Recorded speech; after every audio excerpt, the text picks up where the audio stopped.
परीक्षित को सांप क्यों मिला था? एक दिन राजा परीक्षित दिग्विजय के लिए जाने की सोचते हैं, तो सोचा कि मैं घर के अंदर कोई पूर्वजों की रखी हुई वस्तु धारण करके चलूं, तो उनको संदूक में एक सोने का मुकुट मिल जाता है। उस सोने के मुकुट को सर पर धारण करके और रथ जोड़ करके दिग्विजय के लिए चल दिए। जैसे ही जंगल में जा रहे थे तो जंगल में देखते हैं कि एक बैल जिसके 3 पैर कटे हुए हैं, एक पैर पर खड़ा हुआ है, और एक गौ माता उसके सामने खड़ी हुई ये पूछ रही है कि तुम्हारे पैर ये किसने काटे हैं 3, तुम एक पैर पर खड़े हो। तो बैल धर्म है और गौ माता पृथ्वी है। इसका संकेत ये है कि धर्म के 4 चरण होते हैं, सतयुग, त्रेता, द्वापर, कलयुग, यानी 3 चरण समाप्त हो चुके हैं। सतयुग, त्रेता, द्वापर, अब कलयुग आ चुका है। इतनी जो गौ माता पूछ रही थी तो एकदम एक काला पुरुष हाथ में डंडा लिए और आकर के गौ माता को पीटने लगता है और कहता है, क्या पूछ रही है तू? गौ माता डर के मारे आगे आगे भाग लेती है। वो काला पुरुष पीछे पीछे जा रहा डंडा लिए। गौ माता दौड़ी हुई राजा परीक्षित के पास पहुंचती है। राजा परीक्षित का शासन चल रहा था। राजा परीक्षित के पास जब गौ माता पहुंची, पीछे तो वो काला पुरुष। राजा परीक्षित पूछते, तू कौन है? कि मैं कलयुग हूँ, मैं कलयुग हूँ। कि तू मेरे राज्य में क्यों आया? मेरा तो शासन चल रहा है यहाँ, कि मेरा अब समय आ गया है, अब कलयुग का समय है। तो राजा परीक्षित तलवार खींच लेते हैं उसे मारने के लिए कि मेरे होते हुए तू नहीं प्रवेश कर सकता। तो कलयुग टाड़ जाता है। तो कलयुग राजा परीक्षित से कहता है, हे राजन, तो मुझे आप जैसी जगह चाहो अपने राज्य में दे दो, मैं वहीं रह लूँगा, चलो मैं शासन नहीं करूँगा। तो राजा परीक्षित उससे कहते हैं कि तेरा वास होगा दूत क्रीड़ा में, जहाँ लोग जुआ खेलेंगे वहाँ तेरा वास होगा। दूसरा, जहाँ लोग शराब पिएंगे वहाँ तेरा वास होगा। तीसरा, जहाँ लोग हिंसा करेंगे वहाँ तेरा वास होगा। चौथा, जहाँ लोग स्त्रियों का, बहन बेटियों का अपहरण करेंगे वहाँ तेरा वास होगा।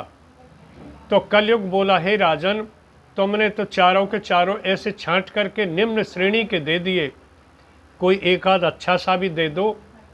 तो राजा परीक्षित कहते हैं, तेरा निवास सोने में होगा, गोल्ड, सोना।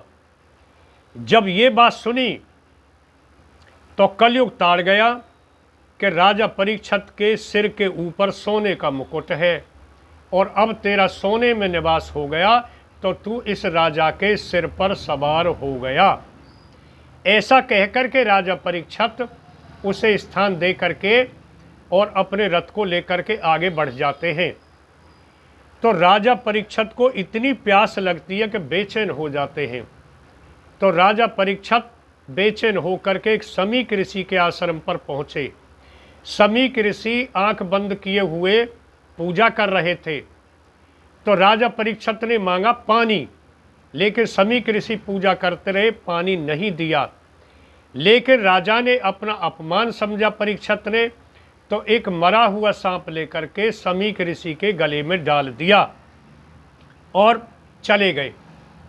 अब समीक ऋषि का पुत्र श्रृंगी ऋषि आ जाता है और श्रृंगी ऋषि ने जब देखा कि मेरे पिता के गले में मरा हुआ सांप किसने डाल दिया, ये तो मेरे पिताजी का अपमान किया है, तो जल ले करके और जल को पढ़ करके छींटे लगा करके श्राप दे दिया कि जिसने मेरे पिताजी के गले में मरा हुआ सांप डाला है, उसे आज से 7वें रोज तक्षक नाग डस लेगा। ये श्राप दे दिया। तो राजा परीक्षित की शमीक ऋषि की आंखें खुलती हैं। शमीक ऋषि बोले, बेटा श्रृंगी, तेने बहुत बुरा किया। तेने छोटी सी गलती के लिए, और वो राजा परीक्षित थे, उनको इतना बड़ा श्राप दे दिया। जब राजा नहीं रहेंगे हमारी रक्षा कौन करेगा? प्रजा के मालिक होते हैं, चोरियां, लूट पाट, स्त्री अपहरण होने लगेंगे।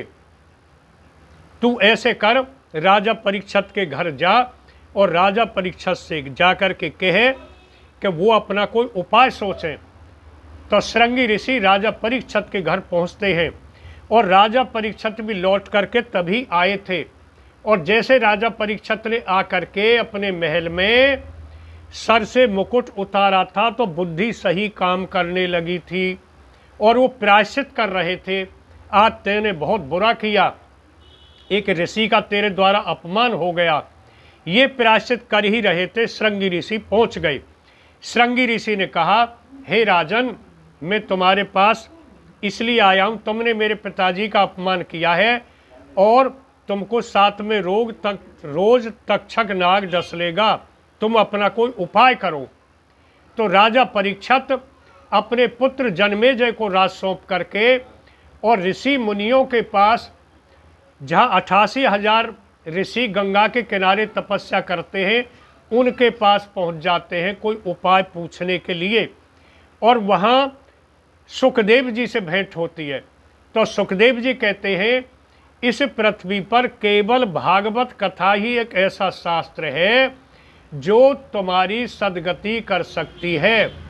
जो तक्षक नाग का जो श्राप लगा है 7 में रोज का, उससे तुम्हें सदगति केवल भागवत कथा तुम सुनो, वो ही तुमको मुक्त कर सकती है। तो राजा परीक्षित कहते, हे सुखदेव जी, आप ही केवल मुझे भागवत कथा सुना दो। तो वहाँ सुखदेव जी शुक्र ताल पर वट वृक्ष के नीचे बैठकर और राजा परीक्षित को बैठा करके और राजा परीक्षित को 7 दिन यानी सप्ताह श्रवण कराते हैं। ये श्रीमद् भागवत कथा सुखदेव जी राजा परीक्षित को सुनाते हैं। बोलिए भागवत पुराण की जय, सुखदेव भगवान की जय, राजा परीक्षित की जय, सच्चिदानंद भगवान की जय।